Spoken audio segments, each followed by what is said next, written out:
hate how people love, like, they damn near, like, get off to just the eyes of the Amazing Spider-Man 2 suit. And I'm like, the eyes move in the comics, you jackass. I hate the textured stuff. Like, when I saw the real suit that they were originally going to use again in Civil War, it was again like, why raised webbing? Oh, did the concept have that? Yes. Because I like that they original, finally went with the comic book. It looks like cloth. It's not even spandex. It's like maybe it's even knit by someone. I dig it. The Civil War. His new suit has more texture though. Spider. The one he builds in Iron Man's jet. Jet has raised, not raised webbing, but like more detail. I'm fixing to show you the image. I think I can do this. Let's see. Can I do this? What are you doing? Does it work?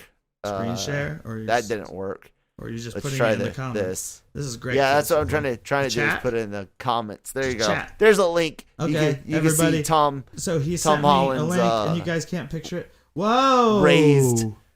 Like, even it cleaning it up. It's him in the suit. He's in front of a green screen. Yeah. He has 2 motion capture lines on him. Yeah. So they were going to touch it up in post, and the spider is the same. Like, the suit design is the same as what we got, but it's raised webbing. Yep.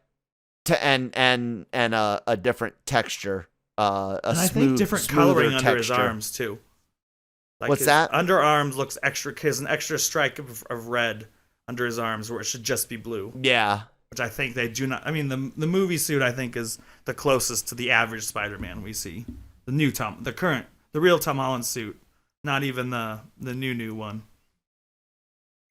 What? Oh, the red and black one.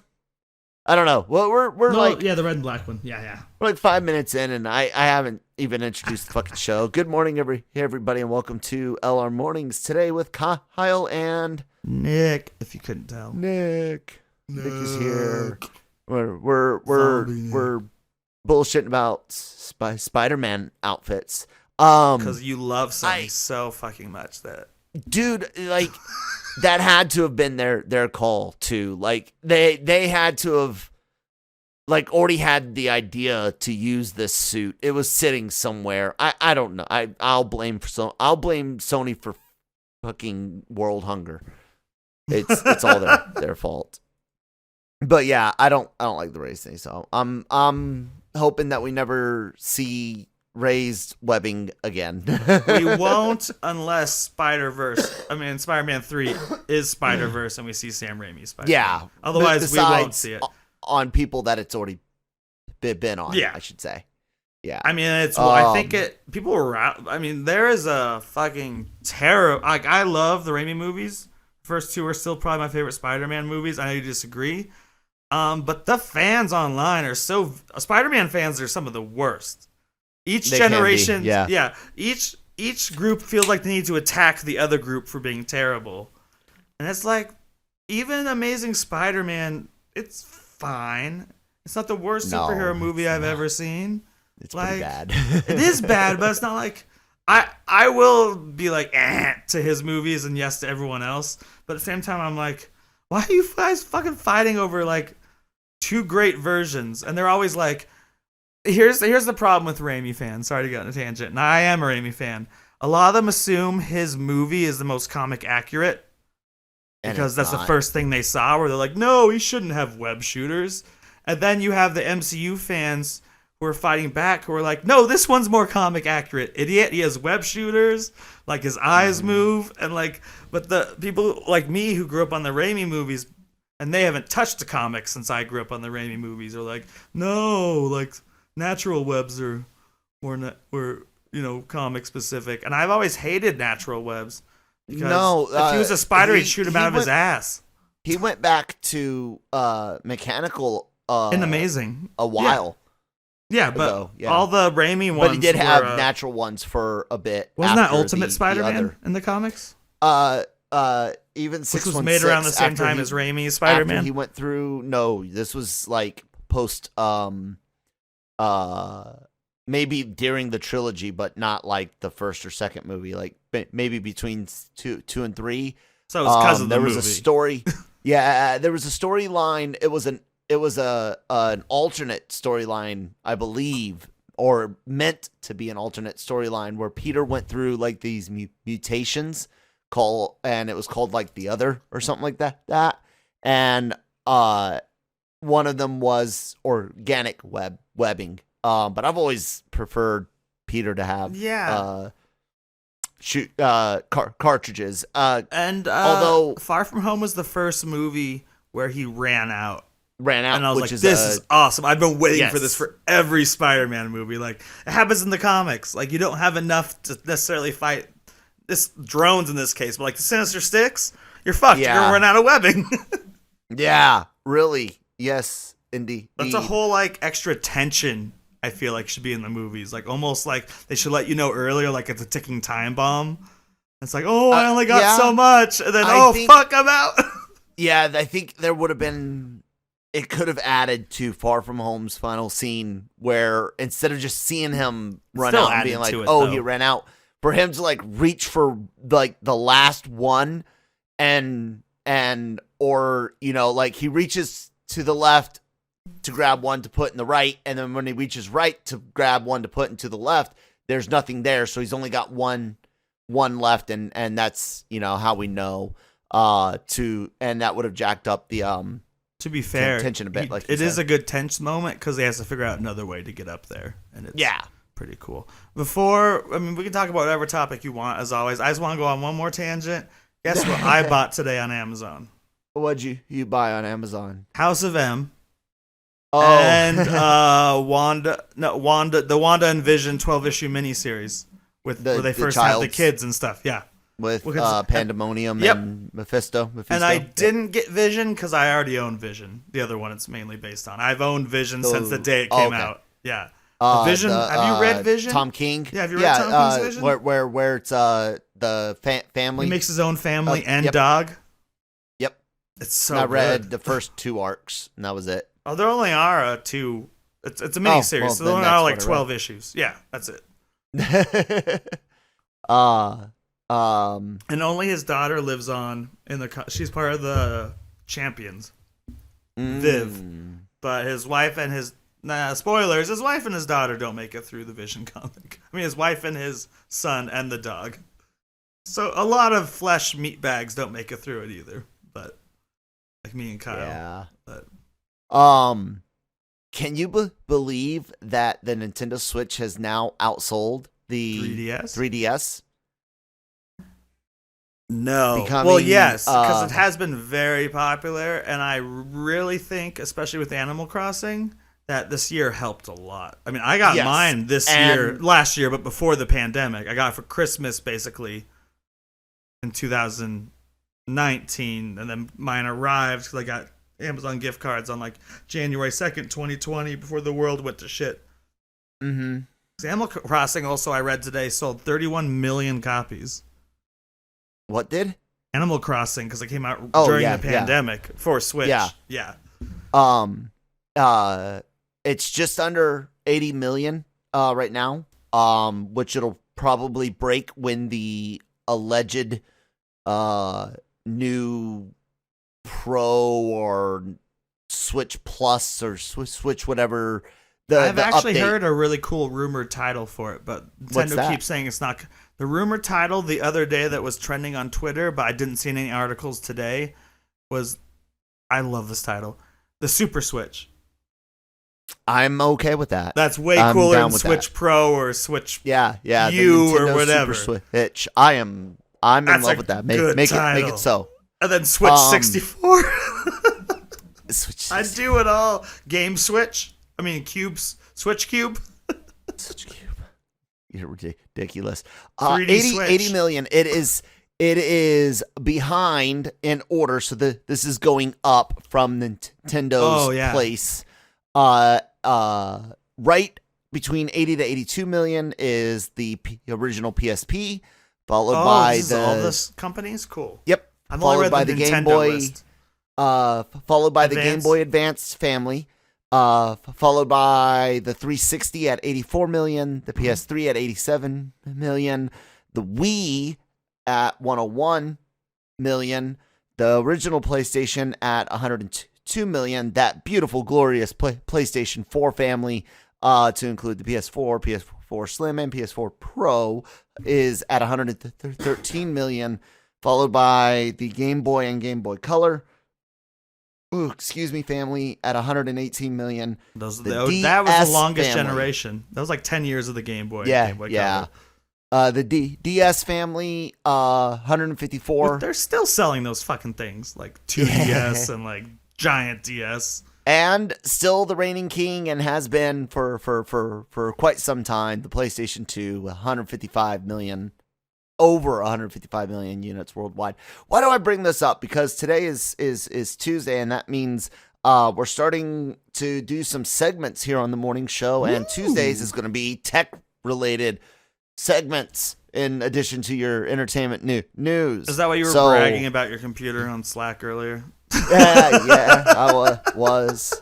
I got inspired. There's this tech YouTuber, Austin Evans, good channel to watch. If you've never built a computer system and you want to build one, go to his channel, and everything from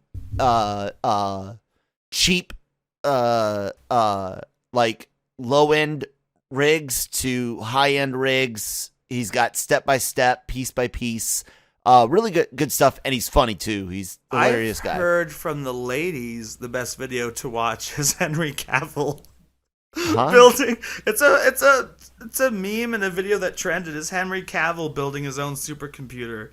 Like women, like he's wearing like a tank top. So like it's like Superman building a supercomputer, and like female nerds are all over it. Like, how dare they objectify the male well, and body? then it also, That's it's just like, wow, bad. he's not just sexy; he's smart enough to be. He's geeky and smart enough to build a computer. So guys can't. I'm just joking. Whatever. I will watch. You know, him build I would rather watch Scarlett Johansson build a computer. That's the only video I'd watch of building a computer. Building computers is like relaxing. Like working on them, like even cleaning a computer out to like take everything apart and do a proper cleanup job. Reapplying thermal paste to my CPU. Like I love stuff like that. Like so stressful because you have to wear like that little guard. Such a fucking geek. I've only changed a hard drive once, and you had to like wear the armband to ground yourself. So I still am afraid that any fucking shock I give it will kill it. So I never ever open a computer. And I've only had laptops for about 15 years anyway. So I've got hot swap bays and shit like that I can use that are really easy to swap hard drives in and out. But yeah, man, fucking, it's the Switch. I like it. It's, I really did not know if it would be as successful as it has been. I never know each Nintendo time. I'm like, this is their mistake, and like sometimes it is. Wii U, mistake. Wii felt like a mistake, was not. 3DS felt like a mistake, and it wasn't. But they have mistakes all over the place still, right? Especially like, you know, like there's the Wii Fit board. At one point, there was like on the Wii, there was like a thumb sensor that sensed your pulse and worked with the game. Never even made it to market, but it was something they showed at E3. Because Nintendo's just like, fuck it, try anything, as long as it's not what the other guys are doing. I didn't quite know though, because it's like, yeah, I got the idea. You're trying to appeal to mobile gamers, kids that grew up at the age of 4 and 5, not playing the hand-me-down Wii or Wii U, but instead playing on the hand-me-down iPad or smartphone. A whole different distraction. Old smartphone, right? And so they grew up playing mobile games. So like the Switch, like kind of Angry made Birds sense. and stuff. Yeah, but I was like still sitting there like looking at Nintendo and like two things. Yeah.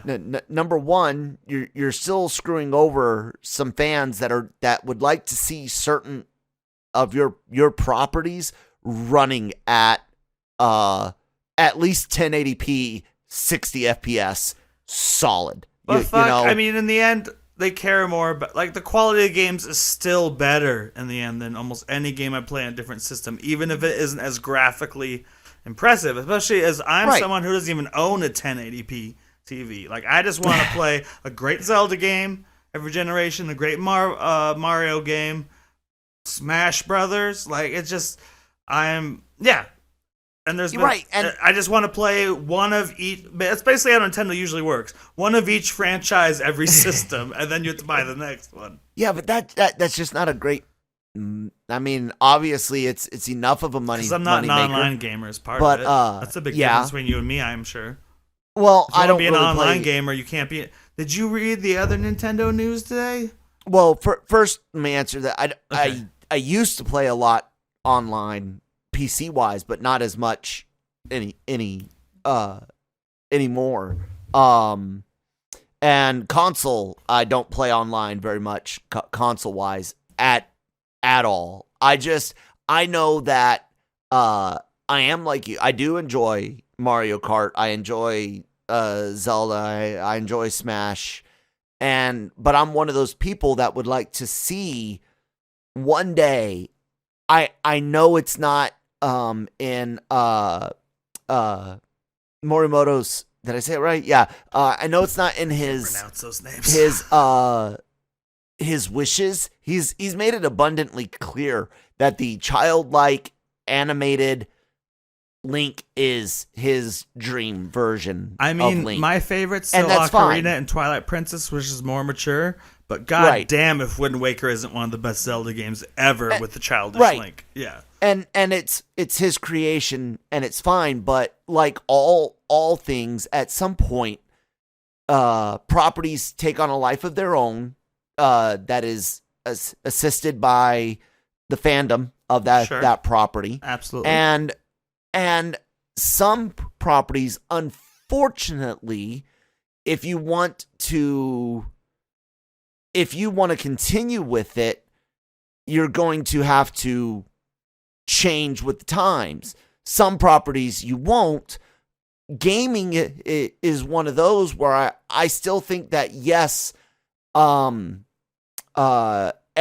today that's a Zelda fan would be very happy with a Wind Waker or even Link Between Worlds style adventure on the Switch. I do still want what the game. Do you remember the GameCube preview disc? Did you ever have that? Where it was like, or even it was online too. It like showed like as good as the GameCube graphic was, like dark as shit Link versus Ganondorf. Oh yeah, and that hasn't happened even in Twilight Princess since then. I would still welcome that, but I just Nintendo.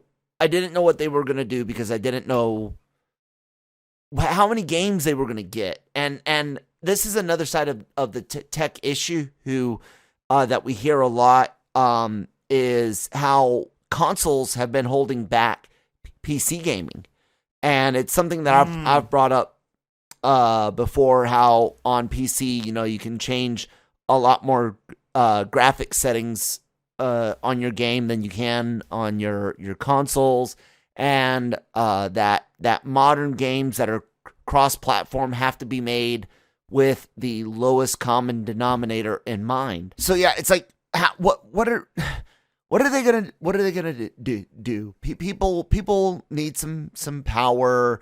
You gotta wonder how much, like you said, the pandemic played into the Switch this year, because that Switch Lite was really inexpensive. You could buy a couple of those. People probably did that with stimulus money, because now you've got multiple kids at home at one time, yada, yada, yada. Like, yeah. I would never do that if I had multiple kids. I would buy one. No. And be like, you fuckers share. Exactly. That's why I wouldn't But I don't know, dude, if this is necessarily indicative of something that Nintendo necessarily did right, or just happened to be the best system for the time? You know what I'm saying?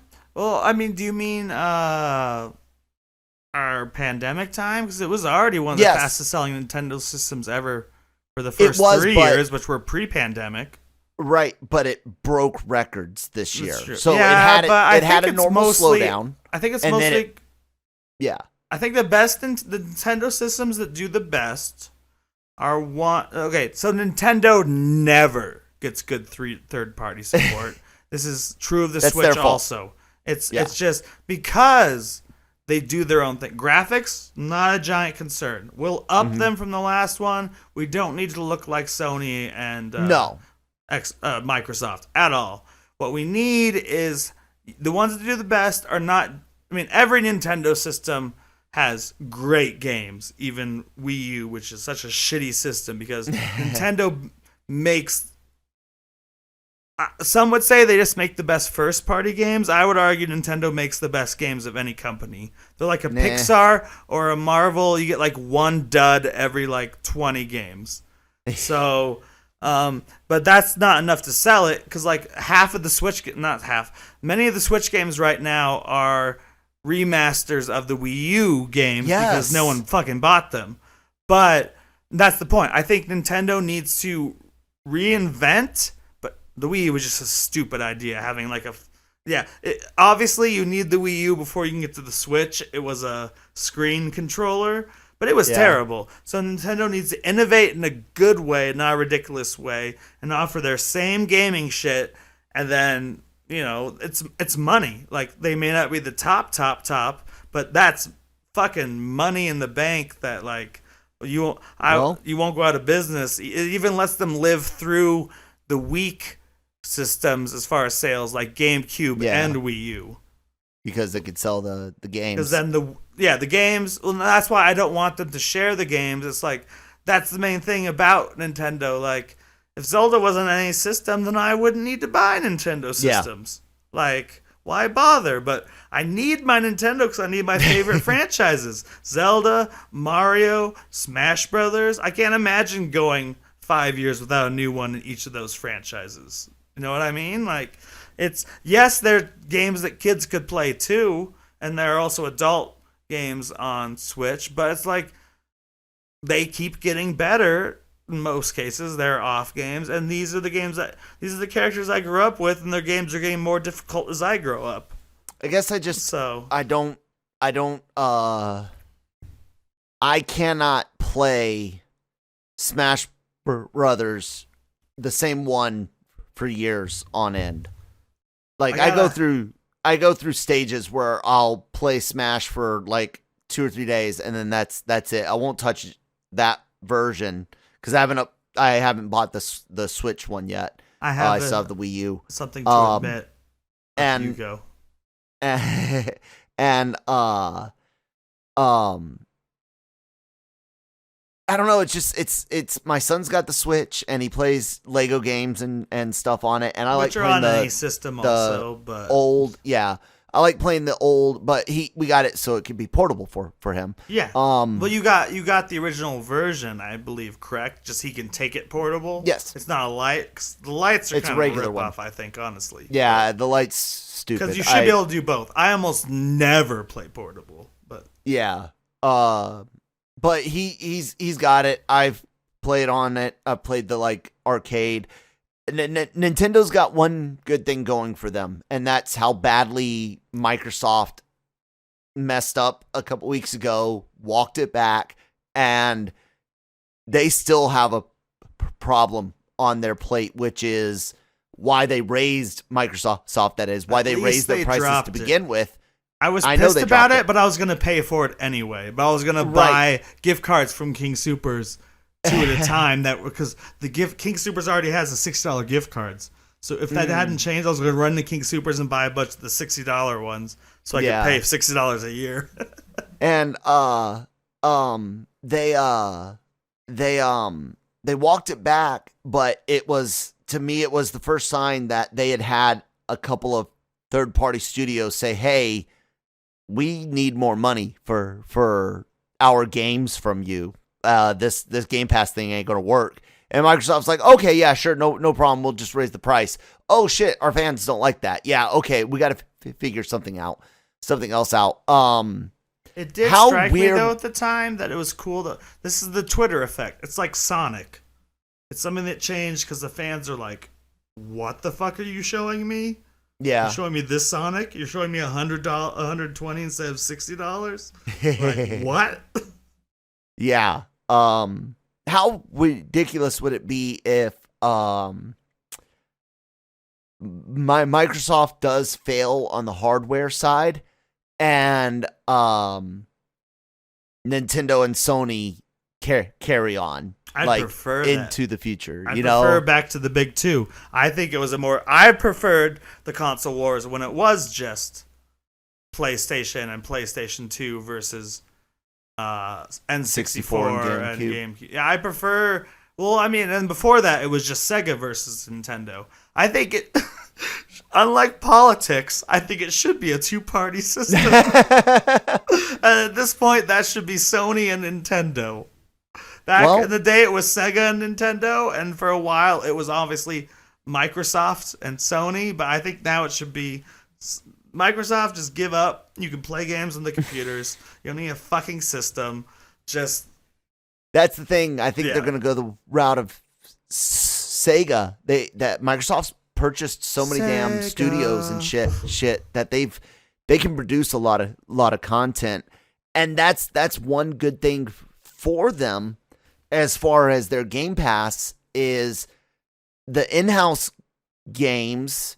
At least that money is in-house. You know what I'm saying? Halo. Well, no, they bought. They've got Bethesda and Obsidian and a bunch of others, but then that wouldn't have to be. I guess that would all be Microsoft games. But yeah, under Microsoft Electronics, call it that. Yeah. You could release games under those studios to. Honestly, they would mostly release the games to Sony. Because again, Nintendo's not a third party. And PC. Yeah. Keep the Game Pass especially thing around. PC. Whatever. They would be maxed out for PC, I would assume, and barely work on consoles because it's Microsoft. They have a PC empire. Yeah. Here's the thing, though. The Stadia, Google, who tried to pioneer heard that today too. Cloud gaming. They did it real dumb. They not only do you have to pay for the streaming service, but you got to buy the games at full price as well. But lag issues, latency issues. Yeah, that's the biggest thing, man. Is most people aren't aware of the technical needs that they have. They really aren't. Like, and when you go for anything from TVs.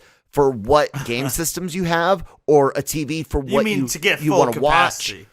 I know I have a 720, and it's 15 years old, and I'm like, God, I'd love a 1080 or a 4K these days is what I'd want, and I would want to be bigger than my 34 inches. Right. So most people don't know technically what they need, and cloud gaming is very, very bandwidth heavy, both on the up and the down. Okay, gotcha. Yeah, absolutely. And people will look at their local internet, will say, "Oh, you've got 20 megabytes per second. You can do HD online gaming." And what they mean is, yeah, sure, you can play Call of Duty online, but nobody else in the house better be streaming. Look. Nobody better be downloading anything. Nobody better be YouTubing. I have the fastest internet that I won't give them the honor of naming what company, but everyone in Colorado knows who the main internet company is. Right. I pay for the fastest because I'm one of two people. Okay, so this is my youngest roommate, but he's like 19. So we're both people who use every system. I'm usually on my Switch and my internet and my phone at the same time. Like, Switch is using internet, my computer is using internet to watch TV, and my phone is using internet. Then I have a roommate with a PlayStation 4, a phone, and a computer. Yeah. So at any time, 6+ devices. So we pay for the best, and it's seamless. Like, as long as that's why, like, people. I think you were trying to say people freak out when it's not running smooth, and half of that's like my friend Andrew, who I mentioned the other day in the podcast, who unfortunately is going to stop listening to this podcast because he hates news as it happens. Like, he has the slowest internet. Tell him I'm like, fucking upgrade it. What? Yeah. And his wife owns the contract with Comcast. Oops, I gave it away, the company name. And he's like, she's like, upgrade it. And she's like, I don't give a shit. And he's like, upgrade it. So, like, his internet sucks balls. I hate playing games there. I've got a Gigablast. So I get what is it called? 800 megabytes. Damn. It really all or megabits. It really all boils down. I get, realistically, I average a real time download speed of 40 to 50 megabytes, legitimate MB per second download. So like a song is done by the time I click start, you know. Yeah. It's like ridiculous. the same here. It's like everyone on Breaking Geek sends their file online, and it takes some of them like an hour. My file's the same size. It takes less than a minute for me to send you an Audacity file. My internet is crazy good. But I do want to bring up one last internet thing. Did you hear the part? Well, I was going to say the whole thing about Stadia is that Google's folding the in-house studio. Yeah, they're closing it. And the system itself, the service, don't expect it to be around for very, very much longer. Like I said earlier, I never even understood what the fuck. It was a computer trying to be a console? Is that what it was? No. It's people that don't understand their technical limitations. Cloud gaming sounds great. Hold this controller in your hands, connect it to your internet and your TV, and you can play a AAA title game over the internet. We're not going to talk about the 36 milliseconds of latency, which most people sent in there. 36 milliseconds, yeah, that will fucking destroy you in a first-person shooter game. Oh, that's what I was going to say. FPS is the worst with that kind of rate. Yeah, you need pings in single digits or in the teens at the highest to play, especially competitively. And that's why I wanted to bring up the other part of the Nintendo story today, in case you missed it. Nintendo is upgrading to a new online server for gamers. Because the other one was it's 13 years old. And was made for Phantasy Star Online on GameCube. Jeez. I used to play Modern Warfare, Redux, I think was the name of the Switch version on it. And I could play with Andrew from California, but we couldn't talk together. We'd need like Skype or something. So even the current Smash Brothers right now, playing Nintendo games online blows. If you want to play Smash Online right now, it's gonna like break up during the game or something, even if it's me versus Andrew and he's like 5 miles away. So they're updating it. It's literally a service that checks to make sure you're on Windows 98 to run it. Like, it sends a signal to your computer. Jeez. Like, and that was the other part of the Nintendo news. Yes, the Switch is doing great, and yes, it's good news that they're updating their system, but their system is 13 years old. Wow. And and the games suck every Nintendo game sucks online. So I guess that's why I got like a whole bunch of emails and stuff this past week about combining the difference between the Switch account and the Nintendo Online account or something. I had to combine some shit this week, so I guess that's got something to do with it. I don't think I got that. I'm just like my points run out. Well, anyways, at least theirs is the cheapest. I actually need to re-up this week. I bought mine. Like I said, I bought my online service about the time I bought my Switch was last January before. Well, end times. Let's bring it back round to the entertainment side of the house and talk a little bit about some images of the Asgardians of the Galaxy and Thor in Thor: Love and Thunder. We've seen Kraglin. We've seen all Nebula. We've seen Thor himself, of course. We've seen Star-Lord.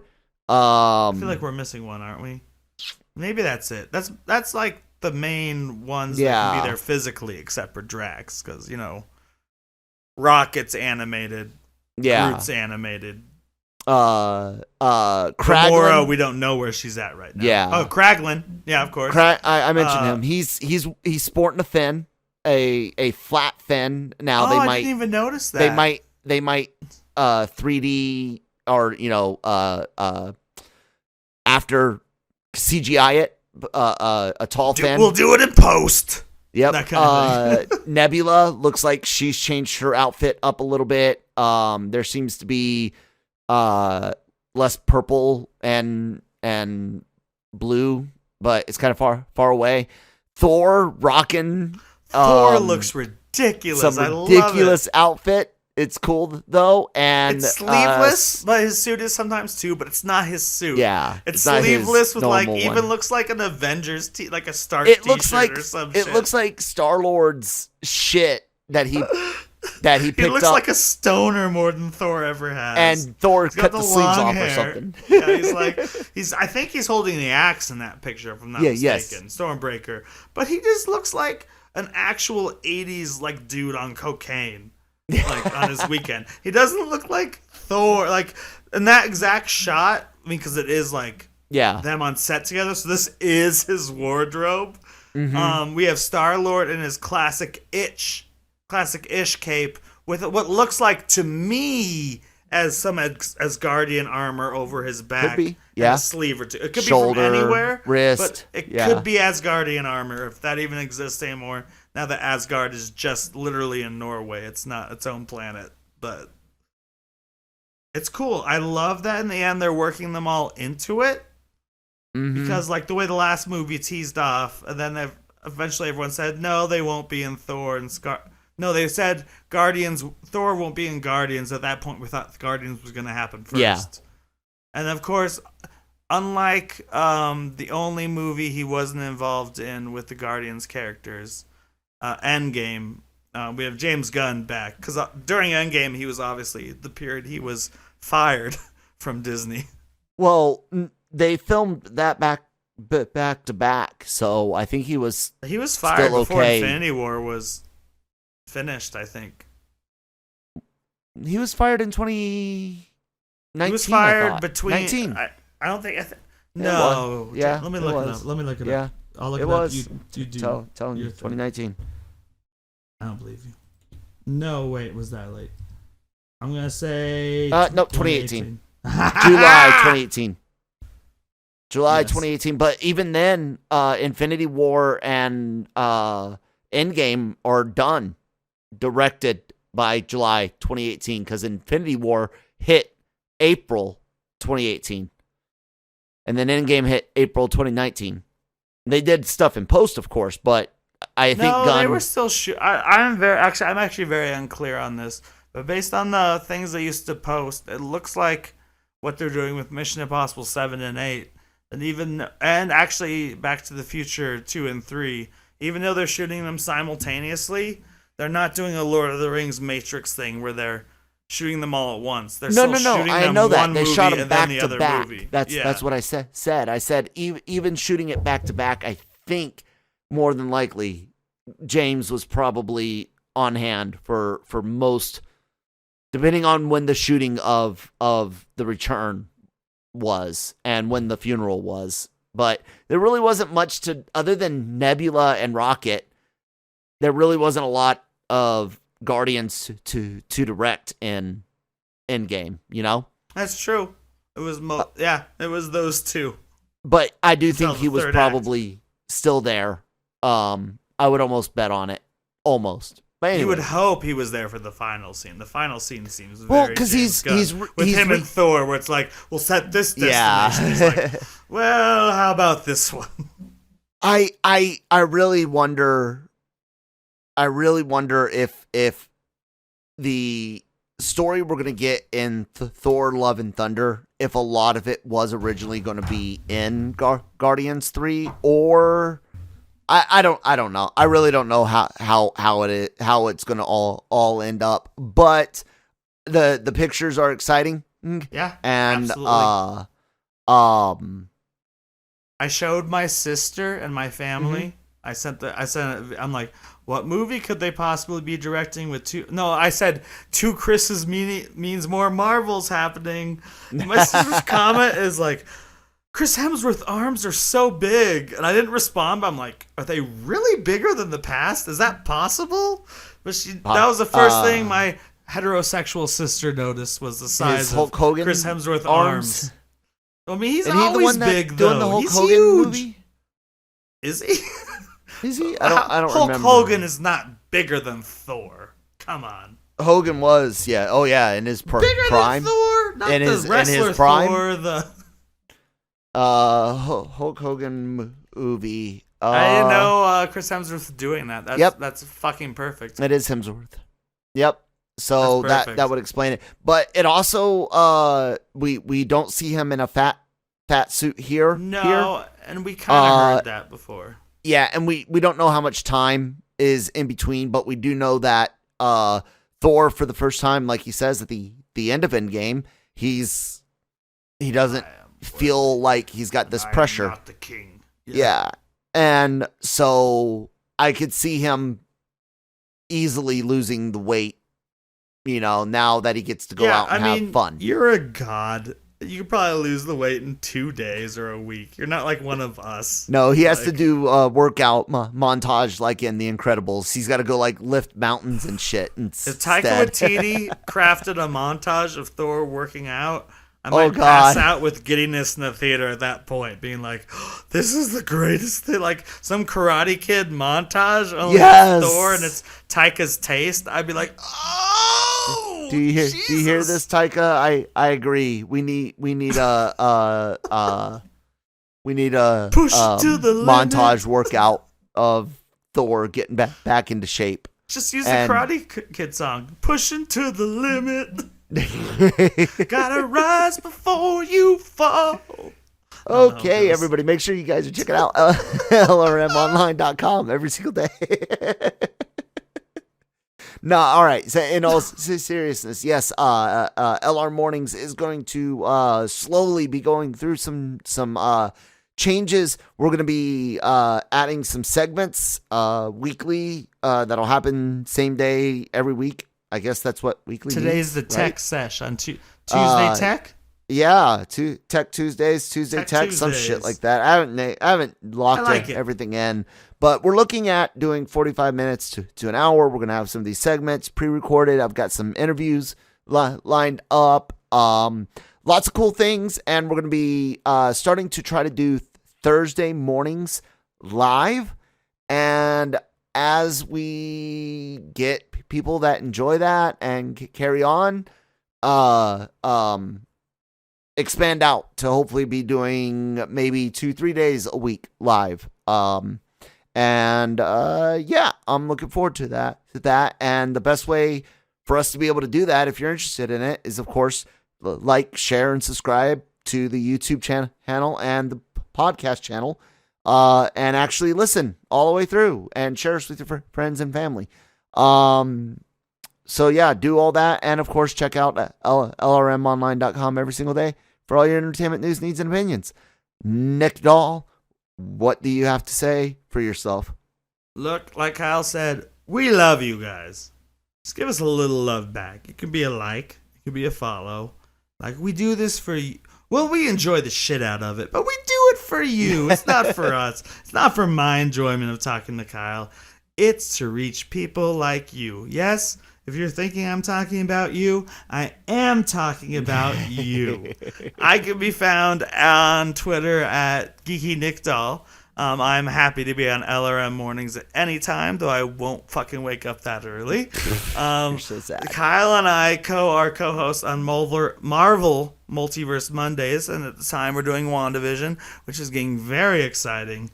And then I am also a co-creator of Breaking Geek Radio, the podcast, a Friday podcast with usually Jammer, Jonesy, and Danny and I. But we never get a full 4 sausage fest. Usually it's a 3 sausage party, including this week. So You need help.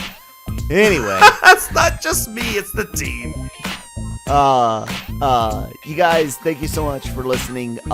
Drop some ideas down in the comments on segments that you think might be kind of cool to do. Yeah. Thank you guys so much for listening, and we'll talk to you tomorrow.